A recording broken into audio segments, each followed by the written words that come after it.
right, everybody, we are back. And just to let you know what's going on, first of all, this is Duke White with ComingSoonJesus.org and News Media One. We're here at Greenbrier Mall, Chesapeake, Virginia, at the Coming Soon Jesus kiosk, and we're actually interviewing the authors and the vendors that are here with us, people who we're supporting and helping tell their stories, helping get their visions out. That's what Coming Soon Jesus is all about. And with us, we have none other than Junious Epps, Bishop Junious Epps. This is a wonderful man of God. He's wrote these two powerful books that we're going to spend a little bit of time talking about where they came from, why you wrote them. And I was thinking we start with the juicy stuff, which everybody plays the fool. I had this one printed out like that. That was just to do the whole Christian thing. But I was like, wait, everybody plays the fool. So Everybody Plays the Fool, written by Junious Epps. What is this book about? It's about promiscuity and about men and women playing on each other and actually trying to make a fool out of each other. Right. It talks about the strength of men and the weakness of men, and the same thing about women, based on the life of Samson, the strongest man in the world, yet he couldn't be more weaker than for women. And so that's what that book is about. So okay, the Christians are a lot of times afraid to talk about certain things. Yes. And obviously you're not afraid to talk about, No. especially when it comes to Samson, in the situation. He did break it down. He said that Samson was the strongest man, the world's strongest man, and then it turned into the weakest, the world's weakest man. That's right. Why do you think the church is afraid to a lot of times talk about this? Simply because a lot of things that's going on in the world are going on in the church. And they figured that if they bring it up, then it would cause those that's in there to begin to want to leave the church. Right. So they just want to squelch it and leave it alone and just speak on the good things. Right, now, promiscuity we're also talking about adultery, right? Right. Okay, so when it comes to adultery, why do you think adultery, where do you think it comes from when, especially in the body of Christ, amongst believers, where we say for better or worse, and we're making a vow to God, why do you think it's still able to come through the family? Simply because the family was the first one that the devil attacked in the garden. And he heard God give that covenant with Adam, and ever since then, he has been decided that he was going to tear it up in all kind of ways. To attack the family. That's right. And so you, now do you believe that we are being overstimulated with sexual images and things like that through television and radio? Do you believe that that's part of where maybe some of the fuel is coming from? Well, the Bible said that he's the prince of the power of air, which means media, newspaper, and everything else. So he uses that. And pornography and stuff like that is what people have in their mind. So therefore, what a man thinking, so is he. Yeah. In case you guys hear this noise, it's raining and it's getting louder as he's talking. It's getting louder as he's talking. And I think it's funny because that devil don't want me to talk. The devil don't want him to talk. The devil don't want him to talk. He's got a message. And you call it saying everybody plays the fool. Do you think that this is something that, who do you think struggles with it more, men or women, or is it an equal thing that we equally are attacked in this area? We're all equally attacked in this area. I don't believe that one gender is much more superior or inferior within this area, because what happened is the devil don't care nothing about who you are. All he wants to do is use the body. That's all he wants to do. Now, I do know there had to be some challenges. When you were writing it, was it like from when you were looking at Samson, did it make you, we're always told that Samson was a hero, basically. So this is a side of Samson that we really don't, talk unless you're going deeper. Did it make you see Samson differently, or did you have a more of an understanding of his humanity? Well, both. Simply because what happened is, as I researched that, I understood one thing. He was called, but he wasn't set apart. Because many are called, but few are chosen. Right. So what had happened to him was that he had got the anointing through God given him that covenant with his hair. Right. But he still I'll put it this way, he had not died in the flesh. Right. And that's what's called for when you become a Christian, a true Christian. You got to crucify the flesh. Yeah. Now I do want to ask you this because shame is also connected to this, and sometimes this is why I think promiscuity and adultery is such a dangerous thing to get involved in, because it creates such shame, right? It creates a shame. Then you don't want to confess. You don't want to, you don't want to talk about it. So, what's the deal? How, if someone's going through that, dealing with that, how do they find themselves forgiven? How do you, does God forgive you the same with that, or is it what's the process of being forgiven when you've committed adultery or promiscuity or any of that? Well, it's the process of doing everything else. You get on your knees, turn your face to Jesus, and ask him that he forgive you with a forgiving heart. Right. And then God will hear from heaven and heal your land. Yeah. See, we all are basically messed up in mind, body, and soul. Right. But when we turn to God and let him know that we are like that, then what happened is God is faithful to forgive you for the thing that you do. Yeah. Now, I do know this, that you are an author who addresses real subjects, you know what I mean? And you don't like what I call churchify. That is a word in Ducanese that you can find if you look up the Dictionary. That's good too. I like that one. The fact is that you're not afraid to tackle these hard issues, such as adultery, and such as promiscuity. Do you think that you know, you hear a lot of people saying, well, it's just my humanity. They'll make arguments about, you know, why it should be okay to cheat and things like that.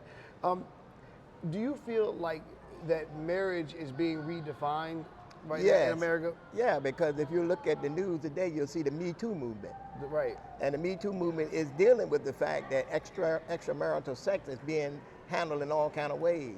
And it is being exposed right now. Yeah. Exactly right. Yeah, That's exactly right. All right, so next, because this brother works, boom, we got Where Were the Angels? Now, I thought about this and I was like, man, this sounds kind of like really super spiritual and tough. And then I find out it's about what it's really like what it was really like to be a believer in an oppressive time in American history. Right. And as you know, we just had Chris Evans on, and she was talking about, you know, the foundation of America before and everything. But you're talking about, you know, the other half of American history where you were actually a kid and some of the things you went through. Tell us what this book is about. That book is primarily about an autobiography of my life and how God had to carry me through a whole lot of things in order to bring me full circle back unto him. Right. And you talk about the challenges, you know, and you got to imagine what it's like to be a Christian in a very aggressive time where racism is prevalent. But imagine being a young Christian trying to discover your faith, trying to establish your faith, trying to establish your identity as a black man, establish your identity as an American. You kind of hit on all of this.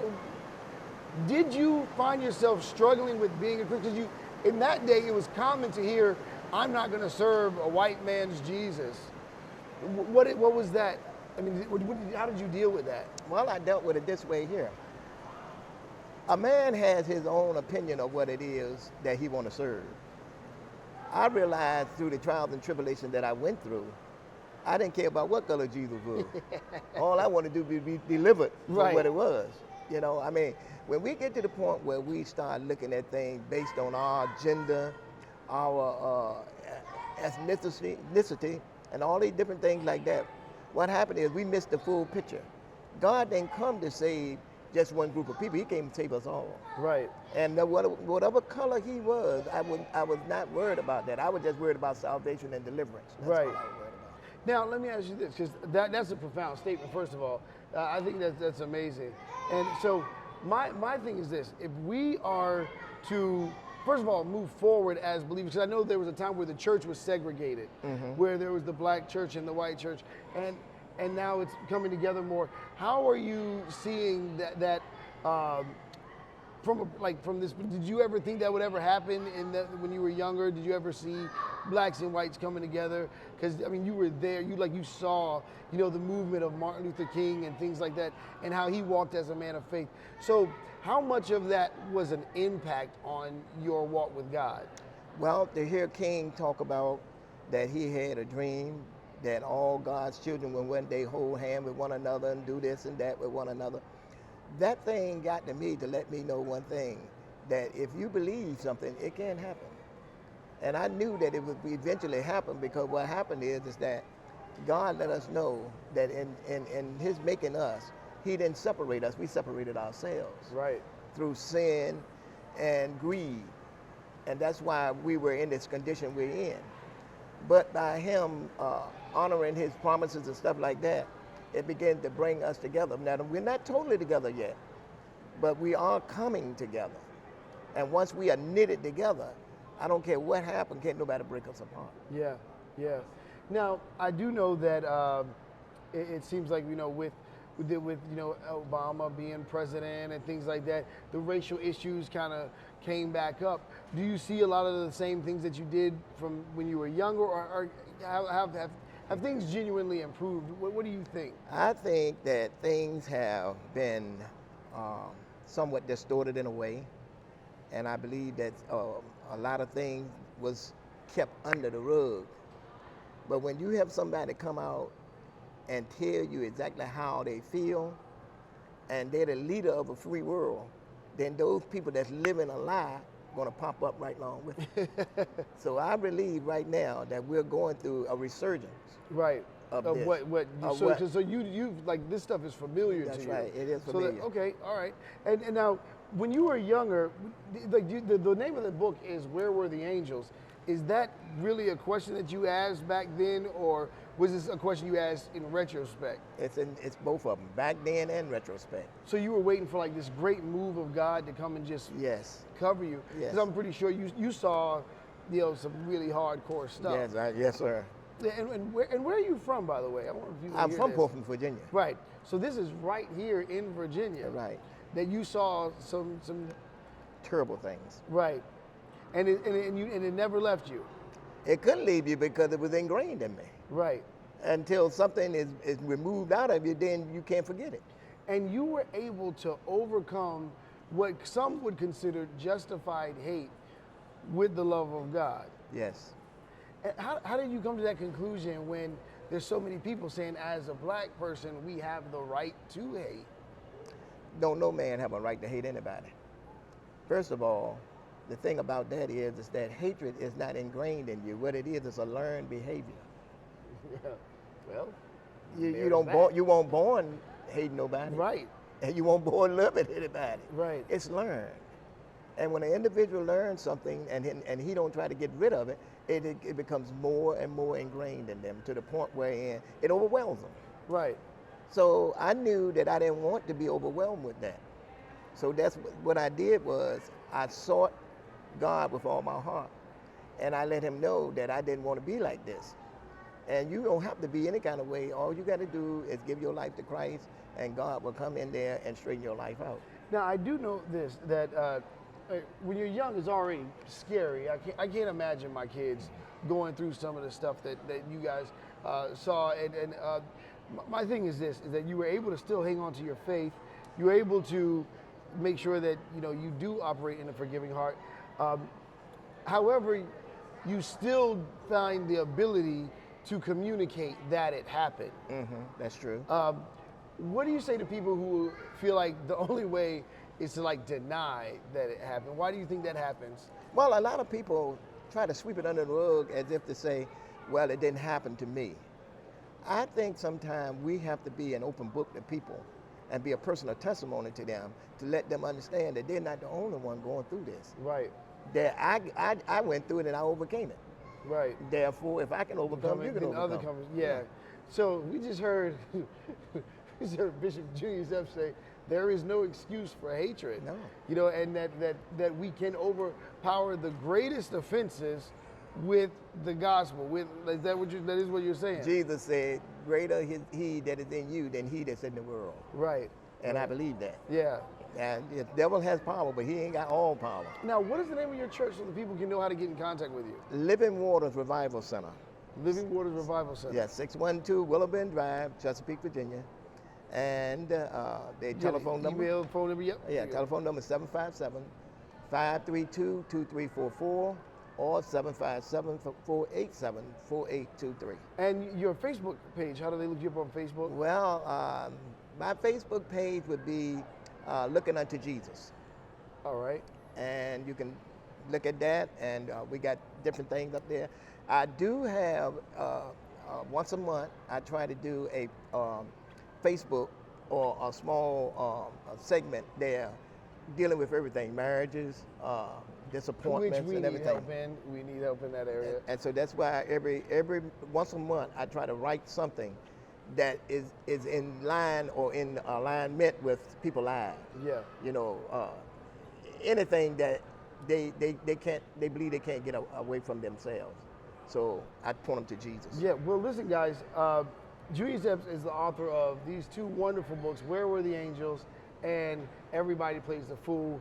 And I encourage you guys to come by and get these. You get pretty soon they'll be on our website as we're getting ready to redesign our website soon. Go ahead. One more. I got another book called There's Enough Woman Left to Be Your Lady. Okay. Oh, I can't wait to talk to you about that. And that one you can get off of Amazon. All right. And it's done by Zulon Press. That's an on-demand book. Okay. That's the reason why I don't have it here, because yeah, I it's on demand. All right. Well, listen, this guy is writing. And what would you say to people who want to write and talk about their experiences and things like that? What are some things you could say to them? Well, I want to say this to everybody out there. Any dream that you come up with can be achieved, but you got to work at it. If I have a few minutes, Yeah, go ahead. I want to let the world know that you step to the side. what happened is that I dropped out in 8th grade.